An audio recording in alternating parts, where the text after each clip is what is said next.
नहीं जाने वाले हैं। समझ रहे तो क्या बोला गया है? फिर बोला बेसिक से आइडिया तुम्हें दिया जाएगा, ठीक है, ग्लिम्स दिया जाएगा। फिर बोला गया कि it would be difficult to go into all details at this stage since, मतलब इस स्टेज में तुम 7th क्लास में पढ़ रहे हो राइट, तो 7th क्लास में तुम्हें डिटेल में जाके समझा पाना बहुत ही मुश्किल हो जाता है, इसलिए तुम्हें जस्ट ओवरव्यू दिया जाएगा। इसी स्टेज में तुम्हें ओवरव्यू दिया जाएगा, फिर जैसे तुम 10th 11th को जाओगे 12th को जाओगे तुम्हें डिटेल में पढ़ाया जाएगा, ठीक है। फिर आगे बढ़ते हैं कि फिर नेक्स्ट पैराग्राफ देखते हैं। फिर बोला कि the Himalayan mountain range stands as a natural, okay तो थोड़ा सा जो हमारा 5 जियोग्राफिकल जोन के बारे में दिया है।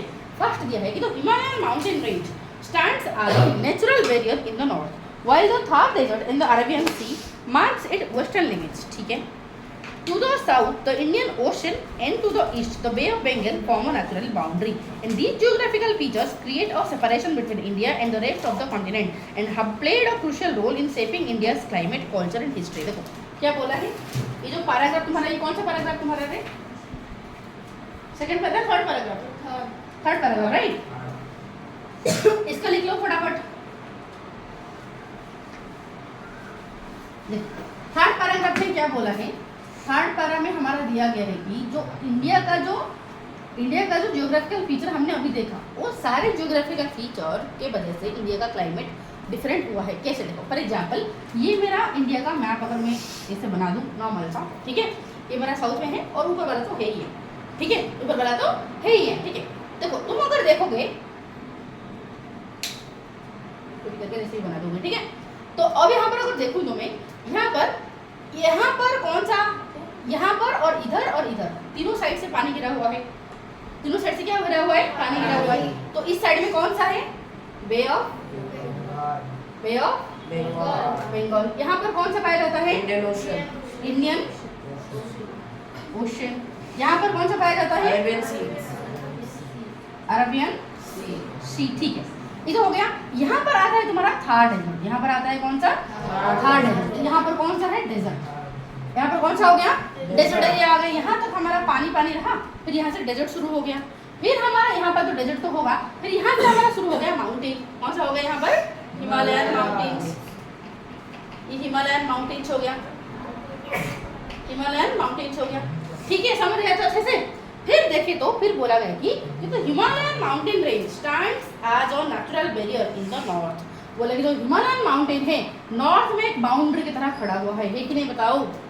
नॉर्थ मतलब ये है हमारा नॉर्थ, ये है हमारा साउथ, ये है हमारा ईस्ट, ये है हमारा वेस्ट। तो बताओ इंडिया का नॉर्थ में हिमालय है जो कि इंडिया को बाकी कंट्री से सेपरेट करता है कि नहीं? एक नेचुरल बाउंड्री की तरह सेपरेट कर रहा है कि नहीं? बताओ मुझे। कर रहा है, ठीक है। अगर मैं बोलूँ डेजर्ट, ओके, तो थार डेजर्ट जो है यहाँ पर, थार डेजर्ट और अरेबियन सी, ठीक है। Arabian sea marks it western limit, ठीक है, ये हमारा वेस्ट है। तो वेस्ट में क्या क्या है? एक डेजर्ट है और अरेबियन सी। तो डेजर्ट और अरेबियन सी इसका वेस्ट में एक बाउंड्री की तरह काम करते हैं कि नहीं? अगर कोई शत्रु हमारा इंडिया को अटैक करने के लिए आएगा, उसे थार डेजर्ट को क्रॉस करके होते हुए इंडिया को आना पड़ेगा, राइट। अगर कोई आने के लिए कोशिश करेगा तो अरेबियन सी को पार करते हुए इंडिया को आना पड़ेगा। ऐसे इजी एक्सेस नहीं है, तो नेचुरली इंडिया का बॉर्डर इंडिया को प्रोटेक्ट कर रहा है, समझ रहे? तो और क्या है? तो ऊपर देखे तो नॉर्थ साइड में हिमालय, वेस्ट में देखे तो डेजर्ट और अरेबियन सी। कौन सा है? डेजर्ट और अरेबियन सी। साउथ में देखे तो इंडियन ओशन, ईस्ट में देखो तो बे ऑफ बंगाल। कौन सा है? बे ऑफ बंगाल। ये सारे चीजें, हाँ बताओ। बोला कि अगर डेजर्ट से अगर कोई आएगा तो फिर वो आटा करते करते चिकन पकौड़ा बन जाएगा। हाँ आएगा तो फिर आके यहाँ पर देखो, आने के लिए उसे तो एक्सेस चाहिए ना, राइट? एक्सेस है ना, वो इंडिया हमारे देगा ही नहीं है, लाइक गवर्नमेंट हमारा जो पाकिस्तान के प्राइम मिनिस्टर ने बोला तो फिर हमारा जो हमारा सोल्जर खड़े हैं फालतू में खड़े हैं क्या? प्रोटेक्शन के लिए तो खड़े हैं ना, उड़ा देंगे, छोड़ देंगे, मिसाइल उड़ा देंगे, खत्म। फिर कहाँ से आ गया? हाँ, अब आगे चले, समझ आ गया? ऐसे से इतना आगे चले तो यहाँ पर जो है क्या, ये सारे हमारा ये जो सारे चीजें फीचर है अलग अलग जो हमारा, ये क्या कर रहे हैं? ये इंडिया का नेचुरल, ये सारे क्या कर रहे हैं? They act as natural boundary, they act as natural boundary to protect India, क्या सिर्फ ये प्रोटेक्शन दे रहे हैं? क्या सिर्फ ये प्रोटेक्शन दे रहे हैं ना और भी कुछ कर रहे हैं? बताओ, क्या सिर्फ ये प्रोटेक्शन दे रहे हैं या फिर और भी कुछ कर रहे हैं? बताओ क्या कर रहे हैं? ये इंडिया को बाकी कंट्री से सेपरेट कर रहे हैं, तो हाँ, बाकी कंट्री को सेपरेट करते हैं, वन टाइप ऑफ बॉर्डर ही है, ठीक है। दूसरा और क्या है, ये क्या कर रहे हैं, ये हमारा इंडिया का क्लाइमेट, कल्चर और हिस्ट्री डिसाइड कर रहे हैं, ठीक है। मतलब ये इंडिया का क्लाइमेट को इम्पैक्ट डाल रहे हैं, क्लाइमेट को इम्पैक्ट डाल रहे हैं, ठीक है। क्लाइमेट को, इंडिया का जो क्लाइमेट, आज फॉर एग्जांपल हमारे यहाँ पर मानसून की वजह से बारिश होता है, ठीक है, या फिर हमारा विंटर सीजन में एक्सट्रीमली विंटर यहाँ पर उड़ीसा में नहीं होता है। अब क्यों नहीं होता है, ठीक है। अगर फॉर एग्जांपल अगर मैं दिल्ली जाऊँ तो दिल्ली में ज़्यादा एक्सट्रीम होता है, क्यों होता है वहाँ पर, जो क्लाइमेट जैसे भी हमारे इंडिया में हम फेस कर रहे हैं वो क्यों हो रहा है, because of all this features.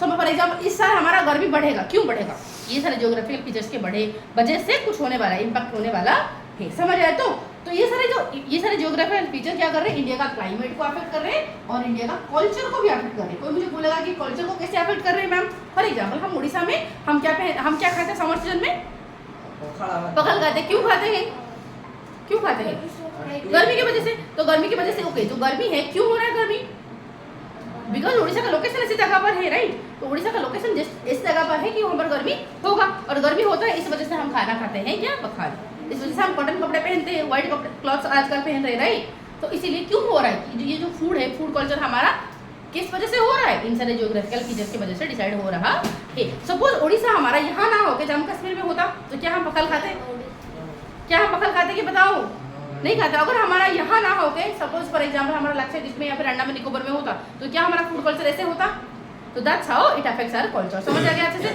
चलो अब आगे देखें, तो फॉर एग्जाम्पल और क्या दिया है, it affects our climate, culture और हिस्ट्री को भी ये अफेक्ट करता है, ये हमारा हिस्ट्री को भी अफेक्ट, ओके। तुम बोलोगे मैम हिस्ट्री को कैसे अफेक्ट कर रहे हैं, तो बोलोगे हिस्ट्री को कैसे अफेक्ट कर रहा है, बताओ हिस्ट्री को कैसे अफेक्ट कर रहे हैं, तो बता पाएगा मुझे हिस्ट्री को, हमारा ये जो जियोग्राफिकल फीचर हिस्ट्री को कैसे अफेक्ट कर रही है, कैसे अफेक्ट कर रहे हैं। फॉर एग्जाम्पल मैं एक स्टोरी तुम्हें बोलूँ, एग्जाम्पल लेते हैं अलेक्जेंडर, ठीक है, द ग्रेट अलेक्जेंडर के बारे में सबने सुना होगा, सब सुना है कि नहीं, ठीक है। तो ये जो अलेक्जेंडर है हमारा, ग्रेट अलेक्जेंडर, ठीक है, तो वो कौन थे वो, इन्वेडर थे, बट किसका राजा थे, कौन सा एरिया का राजा थे, ग्रीक का, ठीक है, किसका थे, ग्रीक का, ठीक है। तो जब वो अटैक करने के लिए इंडिया, उनका सपना था कि पूरा दुनिया को जीते, उनका सपना क्या था, पूरा दुनिया को जीते, तो फिर इंडिया के ऊपर भी अटैक किए। तो अटैक करते करते यहाँ पर रुक गए, यहाँ पर क्यों, क्योंकि यहाँ पर एक रिवर था।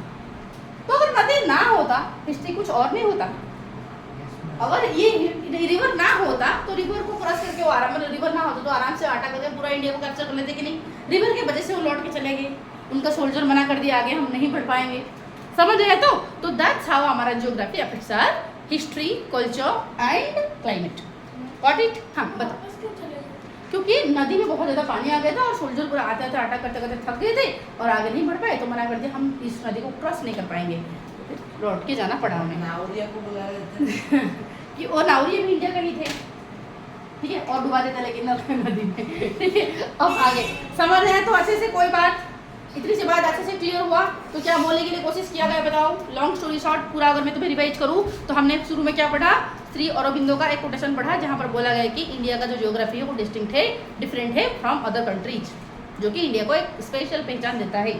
इसके अलावा हमने क्या पढ़ा, इसके अलावा हमने पढ़ा कि 1984 में राकेश शर्मा गए थे स्पेस को, और वहाँ पर जब गए थे तब हमारा प्राइम मिनिस्टर इंदिरा गांधी, उनको पूछा था कि इंडिया कैसे दिखता है स्पेस से, तो उन्होंने बोला था सारे जहां से अच्छा, मतलब it's better than all the other countries, ठीक है, समझ आए। तो ये था, फिर हमारा बोला हमने क्या देखा कि जो इंडिया का जियोग्राफी है उसे हमने पूरा इंडिया प्लस उसके नेबरिंग कंट्रीज मिला के एक जो रीजन बनाते हैं उसे बोला जाता है इंडियन सबकॉन्टिनेंट, और वही इंडियन सबकॉन्टिनेंट पर्टिकुलरली अगर मैं फोकस करूँ इंडिया के ऊपर, उस इंडियन सबकॉन्टिनेंट का एक मेजर कंट्री इंडिया, समझे, तो उस इंडियन सबकॉन्टिनेंट का एक मेजर कंट्री इंडिया, और इंडिया का जियोग्राफी को हमने 5 रीजन में डिवाइड किया था। क्या था, mountain, desert, very good, island, very good, southern peninsula, और एक क्या था, गंगा और इंडस रिवर प्लेन, समझ आया। तो plain of Ganga and river, Ganga river and Indus river, समझ आ गया इतना सा। फिर हमने देखा कि जो हमारा ये जो नेचुरल फीचर है, जो माउंटेन हो या डेजर्ट हो या फिर सी हो या फिर जो भी हो,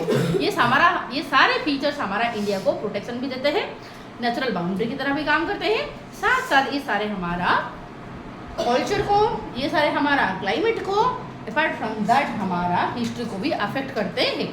समझ आ गया अच्छे से ना, कोई दिक्कत बताओ। हाँ, अगर कोई वेस्ट बंगाल ईस्ट में मैम अगर वेस्ट बंगाल फिर से ओके कमेंट कहाँ चला गया, रुको मैं पढ़ती हूँ। कॉल मैसेजेस में कॉल मैसेजेस में ठीक है मैम, अगर वेस्ट बंगाल ईस्ट में है तो उसको वेस्ट बंगाल क्यों बोलते हैं? वेरी नाइस क्वेश्चन यार। मैम बांग्लादेश के इसीलिए सुनो, क्योंकि हमारा जो बंगाल था बेटा, सुनो यहाँ पर देखो, यहाँ पर मेरा बांग्लादेश है कि नहीं, यहाँ पर मेरा बांग्लादेश है। और जब हमारा एक ही मिनट में फिर दिखाती हूँ अच्छे से, सुनो वेस्ट बंगाल तो हमारा ईस्ट में है, बट इसको हम वेस्ट बंगाल क्यों बोलते हैं? बहुत अच्छा क्वेश्चन है। और इसका आंसर देखो ये है, अगर ऐसे बोलूँ तो ये हो गया जब पार्टीशन हुआ बेटा, पार्टीशन की वजह से हमारा ये वाला जो मेन हिस्सा है इसे हमारा इंडिया दे दिया गया, ठीक है, इंडिया को दे दिया गया। और इस रीजन को पाकिस्तान को दे दिया गया। ये किसको दे दिया गया? पाकिस्तान को, ठीक है, ये किसको दे दिया गया? पाकिस्तान को, ठीक है। फिर हमारा ये जो एरिया है ये दे दिया गया पाकिस्तान को, फिर इसके आर पार का जो एरिया है उसे दे दिया गया इंडिया का। समझ गए? तो इसे कहा गया ईस्ट पाकिस्तान, इसे कहा गया वेस्ट पाकिस्तान। क्लियर है? फिर जब क्या हुआ 1971 में पाकिस्तान और इंडिया के बीच में एक लड़ाई हुआ, जिस वजह से इंडिया ने क्या किया, ये पाकिस्तान ईस्ट पाकिस्तान को डिवाइड कर दिया, पाकिस्तान से अलग करके बांग्लादेश बनाया, ठीक है। तो जब बांग्लादेश बना ओके तब हाँ शेख मुजीबुर रहमान ने सहायता से बना था। सुनो अब ये उनका सहायता से नहीं, इंडिया का सहायता से, उनका लीडरशिप में बना था, ठीक है। ओके जब ये पार्टीशन हो रहा था इंडिया और पाकिस्तान के बीच में, तो बंगाल को 2 हिस्सा में बांटा गया।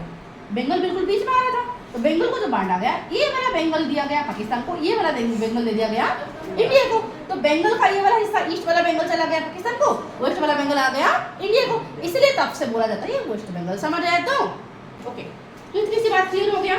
फिर बोला let us now journey together from the Himalayas to the islands in the Indian ocean and onward to the east of India. मतलब धीरे धीरे करके हम एक एक फीचर को जानने वाले हैं, धीरे धीरे करके हम जानने वाले हैं कि हिमालय से शुरू करेंगे, फिर हम जाएंगे Himalayas to islands in the Indian ocean onward to the east of India. मतलब क्या है ये, मतलब धीरे धीरे करके इंडिया का तो चारों तरफ हमारा फीचर है, चारों तरफ हमारा फीचर है जो जियोग्राफिकल फीचर है। हम शुरू करेंगे सबसे नॉर्थ से, पहले लेंगे हम माउंटेन रीजन के बारे में अच्छे से पढ़ेंगे, फिर प्लेन को आएंगे, फिर सदर्न पेनिनसुला को आएंगे, फिर आइलैंड्स को आएंगे, फिर हम आइलैंड्स को आएंगे, फिर ईस्ट में जो थोड़ा सा फीचर है ईस्ट को भी हम आने वाले हैं, ठीक है। फिर बोला गया कि the diverse colour on the map already give us the sense of geographical diversity, familiarise yourself with the legend on the map, the different colour indicate the altitude, ठीक है। ओके तो ये तो दिया गया है, इसे मैप देख के बताने के लिए बोला है। धीरे धीरे हम जैसे देखते जाएंगे और पढ़ते जाएंगे, ठीक है। तो फर्स्ट हमारा माउंटेन रीजन को हम देखेंगे। फर्स्ट हमने शुरू करेंगे पूरा नॉर्थ से, तो नॉर्थ में कौन सा आता है? हमारा माउंटेन आता है, तो हिमालयन माउंटेन से हम शुरू करने वाले हैं। कहाँ से शुरू करने वाले हैं? हिमालयन माउंटेन से हम शुरू। ओके तो अगर मैं शुरू करूँगी यहाँ पर हिमालयन से, ठीक है। तो अब देखो फिर बोला गया कि हाँ शुरू करेंगे हम द हिमालयन से, शुरू करेंगे हम द हिमालयस। ओके हिमालयस कौन सा एरिया कौन सा पोर्शन में आएगा? नॉर्दर्न। कौन सा पोर्शन में आएगा? नॉर्दर्न। इस नॉर्थ वाला पोर्शन से हम शुरू करने वाले हैं, ठीक है। बोले कि look at the length of the Himalayan range on the map, it is like a massive wall. Okay ये जो पिक्चर दिया गया है, इस पिक्चर को जरा अच्छे से देखो, ये पिक्चर को जरा अच्छे से देखो, ठीक है। बोला गया कि इस पिक्चर में जो दिया गया है, इस हिमालयस को तुम अगर देखोगे तो कितना लंबा सा एक दीवार की तरह तुम्हें लग रहा है कि नहीं? बताओ।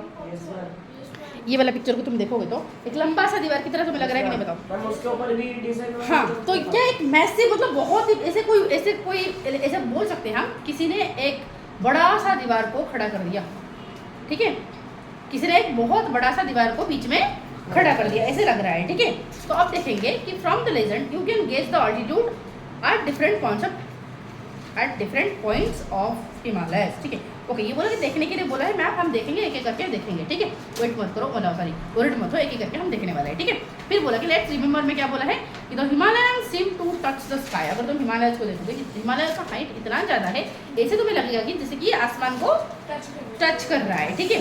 And in fact many of its peaks are over 8000 metre in height. Okay Himalaya का कुछ ऐसे जो पीक है, पीक मतलब क्या समझते हो? पीक मतलब पॉइंटेड मार्क, मतलब फॉर एग्जांपल ये पहाड़ है, ये हिमालयन रेंज है, ये हिमालयन रेंज है, ये हिमालयन जब अचानक इस तरह उठा होगा, ठीक है, अचानक इस तरीके का उठा होगा, तो ये जो पीक है इसे हमें कहूँगी, इसे जो पूरा पॉइंटेड करके उठा होगा इसे हमें बोलोगे क्या? पीक बोलोगे, ठीक है। तो ये जो हिमालयन रेंज में से कुछ पीक होते हैं जिसका लेंथ, जिसका हाइट लिटरली 8000 मीटर से भी ज़्यादा होता है। 8000 मीटर मतलब लगभग कितने किलोमीटर? 8 किलोमीटर। मीटर से किलोमीटर को कन्वर्ट करने के लिए मैं क्या करूँ? तो 8 किलोमीटर का हाइट है, ठीक है। कुछ कुछ ऐसे पीक है। मुझे लगा कि जैसे हॉस्पिटल में जैसे मशीन होते हैं वैसे ही है। फिर बोला गया कि in height and are together called the 8,000ers, ठीक है। मतलब ये जो पीक है, ये जो हिमालयन का कुछ कुछ पीक जो है, ये इतने हाइट के होते हैं बेटा, लगभग 8,000 मीटर से भी ज़्यादा होते हैं। और ऐसे पीक का नाम हमने क्या रखा? 8,000ers। और इस तरह एक नहीं, बहुत सारे पीक मिल जाते हैं, इसलिए इसको 8,000ers बोला गया है, ठीक है। आगे बढ़े। फिर बोला कि this mountain range stretches across 6 countries in Asia. जो हिमालयन माउंटेन रेंज है सिर्फ एक कंट्री में नहीं है, ये 6 कंट्रीज में एक्सपांडेड है। कहाँ पर है? इंडिया, नेपाल, भूटान, चाइना, पाकिस्तान, अफगानिस्तान, ठीक है। तो कितने कंट्रीज में हिमालयस है, इसे अच्छे से याद रखो। हिमालयस कितने कितने कंट्रीज में पाया जाता है? एक हमारा इंडिया, पाकिस्तान, नेपाल, भूटान, चाइना, ठीक है। और एक था हमारा Afghanistan, India, Pakistan, Nepal, Bhutan, China. 6 countries right, sorry 6 countries right. India, Nepal, Bhutan, China, Pakistan, Afghanistan. हाँ, और एक है अफगानिस्तान। अफगानिस्तान, ठीक है। अफगानिस्तान अच्छे से समझ आ गया अच्छे से। तो इतने कंट्रीज में हमारा हिमालय एक्सपांड किया हुआ है। तो सोचो, अगर 6 कंट्रीज में कोई ऐसे माउंटेन रेंज एक्सपांडेड है तो कितना बड़ा होगा? इमेजिन कर पा रहे हो कितना बड़ा माउंटेन हुआ होगा, यानी कितना बड़ा माउंटेन होता होगा। अब देखो आगे चले कि बोला कि can you name the highest mountain in the world. हाँ, इसको 8,000 नहीं, मतलब हिमालयन माउंटेन्स में कुछ कुछ पीक ऐसे होते हैं जो 8,000 से जिनका हाइट लगभग 8,000 होते हैं, और उनको कहा जाता है 8,000er। समझ रहे हैं? तो क्लियर हुआ? तो समझ रहे हैं कि अच्छे से ना, कोई दिक्कत बताओ। फिर बोला गया कि सुनो, फिर बोला गया, ये क्वेश्चन पूछा है, बोला कि can you name the highest mountain in the world. पूरा दुनिया का सबसे हाईएस्ट माउंटेन क्या है? Mount Everest. क्या है? माउंट एवरेस्ट, ठीक है, लिख दो। तो हाईएस्ट माउंटेन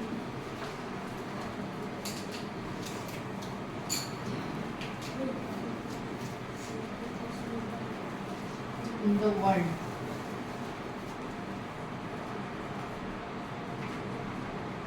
माउंट एवरेस्ट, ठीक है। क्लियर है? अब आगे बढ़े ना, कोई दिक्कत बताओ। इतनी सी बात अच्छे से क्लियर हो रहा है। फिर आगे चलते हैं। बोला कि in the summer the snow of the mountain, फटाफट लिखो फिर हम शुरू करेंगे, ठीक है। तो फिर अब देखने वाले हैं ये जो हिमालयस है, हिमालय जो कि 6 कंट्रीज में एक्सपांडेड है, जिसका हाइट लगभग 8,000 है, उसका क्या खासियत है? मतलब वो तो इम्पोर्टेंस डेफिनेटली हुआ होगा, राइट? इम्पोर्टेंस तो डेफिनेटली होता होगा। तो हम देखने वाले हैं कि क्या इम्पोर्टेंस है इसका लाइफ में, ये क्यों ज़रूरी है, मतलब इसका इम्पोर्टेंस क्या है हमारा लाइफ में, ह्यूमन बीइंग में, मतलब पूरा अर्थ में इसका क्या इम्पोर्टेंस है, लोग इसको क्यों इम्पोर्टेंट मानते हैं, ठीक है। तो हेडिंग देना है कि importance of mountain, importance of Himalayan mountain range, ठीक है। तो फर्स्ट पॉइंट बेटा, ये जो हिमालय में बहुत सारा स्नो पड़ता होगा, है कि नहीं बताओ। और जो समर सीजन में जब आता होगा टेम्परेचर बढ़ता होगा, और जब टेम्परेचर बढ़ेगा तो स्नो क्या हो जाएगा? पिघल जाएगा कि नहीं बताओ? पिघल जाएगा। जो स्नो, एग्जैक्टली, जब स्नो पिघल जाएगा तो उसका पानी कहाँ आएगा? नदी में आके मिलेगा। नदी में फिर मतलब नदी को पानी सप्लाई करता है। तो जो हिमालय है ये क्या करते हैं? ये नदी को पानी सप्लाई करते हैं, तो इसीलिए इनको वाटर टावर कहा जाता है। क्या कहा जाता है? वाटर टावर ऑफ एशिया कहा जाता है। तो एक इम्पोर्टेंट समझ आ गया अच्छे से। ये क्या करते हैं? ये जो 3 मेजर रिवर को फीड करता है हिमालयन में, ये फीड्स, ये तो लिखेंगे फर्स्ट इम्पोर्टेंट पॉइंट है, feeds 3 major rivers when it's snow melts in summer season, ठीक है। जब समर सीजन में इसका स्नो मेल्ट होता है तब 3 नदी को ये फीड करता है। और वो 3 नदी क्या है? 3 नदी क्या है? द गंगा, हाँ सही है, बड़ो मेजर नहीं है। हाँ बताओ।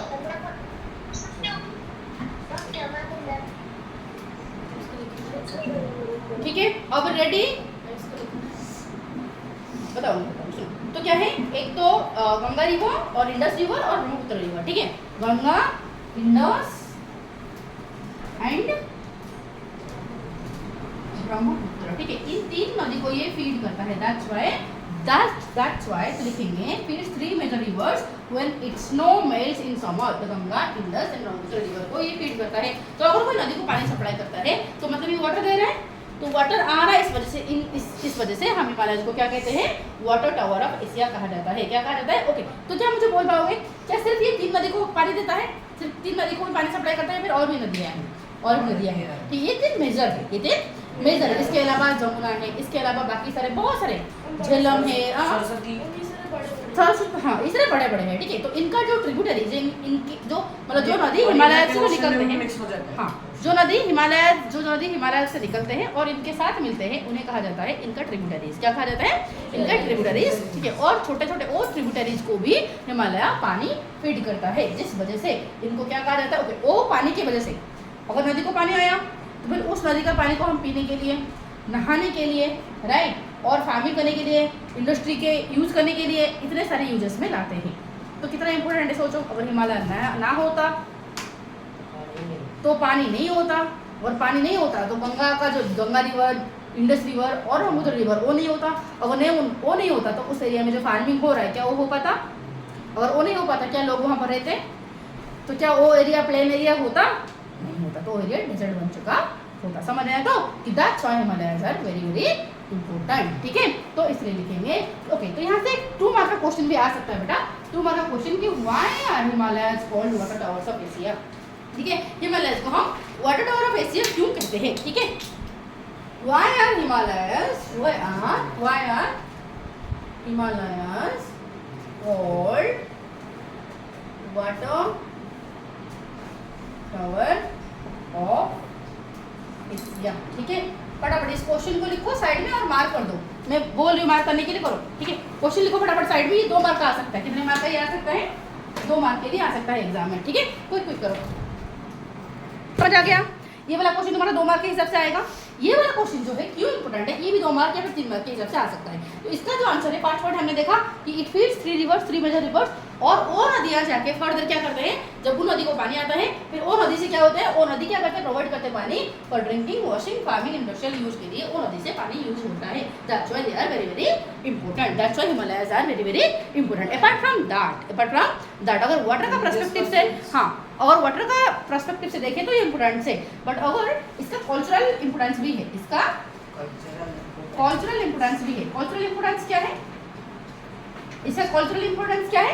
देखो कल्चरली हिमालयस को मतलब माउंटेन क्या बोला मानते हैं. एग्जैक्टली. तो कल्चरली क्या बोलते हैं? कल्चरली हिमालयस को माना जाता है सक्रीड. क्या माना जाता है? सक्रीड. सक्रीड मतलब क्या है? पवित्र. पवित्र माना जाता है. पहाड़ों को पवित्र मानते हैं, पर्टिकुलरली हिंदू रिलीजन में, बहुत बुद्ध रिलीजन, बुद्धिज्म में, ठीक है, जैनिज्म में. यहाँ पर हमारा पहाड़ों को पवित्र मानते हैं. फॉर एग्जाम्पल सब जाते हैं कैलाश का जो यात्रा करते हैं. और जो है ना कुछ अभी कहाँ जाते हैं, अभी भी तो यात्रा शुरू हुआ है, क्या था उसका नाम हिंदी में, अब ये भी जा रहे सारे चलो भूल रही हूँ दिमाग से फटाक से चला. क्या? केदारनाथ. राइट केदारनाथ. ठीक है. तो केदारनाथ क्या था? ठीक है. हाँ तो केदारनाथ, कैलाश, ये सारे जो यात्रा में जा रहे ये कहाँ जाते हैं? पहाड़ों को ही जा रहे. राइट. क्यों जा रहे? शिखर चंडी. सीरियसली वहाँ पर चिकन मटन बनाने के लिए जाते हैं. ठीक है. अभी मतलब वहाँ तो चिकन मटन बनाने के लिए जाते हैं ना, चिकन पकौड़ा बना के खाते हैं. कल्चरली थोड़ी ना इंपॉर्टेंस है. सॉरी मैम वो तो हिल्स है ना. हाँ हिल्स है बट पिकनिक स्पॉट है. राइट. वो थोड़ी ना पवित्र है. देखो अब यहाँ पर देखो जरा सुनो, यहाँ पर देखो कि कल्चरल इंपोर्टेंस क्या है. ये देखो इधर कि Himalayas are also important to many culture and belief system. The mountain themselves are considered sacred and temples and monasteries have been built within them attracting monks and spiritual seekers. एक तो देखो ये कल्चरली क्यों important है, क्योंकि इन many culture, देखो in many, फटाफट लिखो शुरू करो. इन मेनी कल्चर, बहुत सारे कल्चर्स में these mountains are considered, इनको माना जाता है. इनको क्या माना जाता है? सक्रीड. इनको क्या माना जाता है? सक्रीड माना जाता है. ठीक है. इनको पवित्र माना जाता है. एंड बहुत ओके। अगर इनको पवित्र माना जाता है तो मानते होंगे डेफिनेटली कि पहाड़ों में कोई भगवान है, और पहाड़ों में मान लिया कि पहाड़ों में भगवान है, तो ऑब्वियसली भगवान के लिए मंदिर बना ही रही है कि नहीं? बनाएंगे कि नहीं बताओ? कोई लाइक केव होगा पहाड़ में तो उसके में कोई मूर्तियाँ रख देंगे, बोलेंगे, या फिर कोई पत्थर होगा तो बोलेंगे यहाँ पर ये भगवान है, ठीक है नहीं? और बोलेंगे नहीं, ये माना जाता है, ठीक है, उनका बिलीफ सिस्टम है कि यहाँ पर, क्योंकि मानते हैं कि ये कोई सेक्रेट प्लेस है। अगर सेक्रेट प्लेस तो पक्का पक्का वहाँ पर भगवान रह रहे होंगे, अगर भगवान रह रहे होंगे तो डेफिनेटली मंदिर होगा कि नहीं बताओ? डेफिनेटली मोनेस्ट्रीज होगा कि नहीं? डेफिनेटली जो मॉन्क्स है वो सारे आते ही होंगे तपस्या करने के लिए, प्रार्थना करने के लिए, प्रेयर करने के लिए, खुद का स्पिरिचुअलिटी को अचीव करने के लिए आते होंगे कि नहीं बताओ? आते होंगे, तो इसलिए इम्पोर्टेंट है। तो इस बात को मैं लिखूंगी कि कल्चरल इंपोर्टेंस क्या है, कि in many culture these mountains are considered sacred and many temples and monasteries are built in the mountains. Monasteries are located here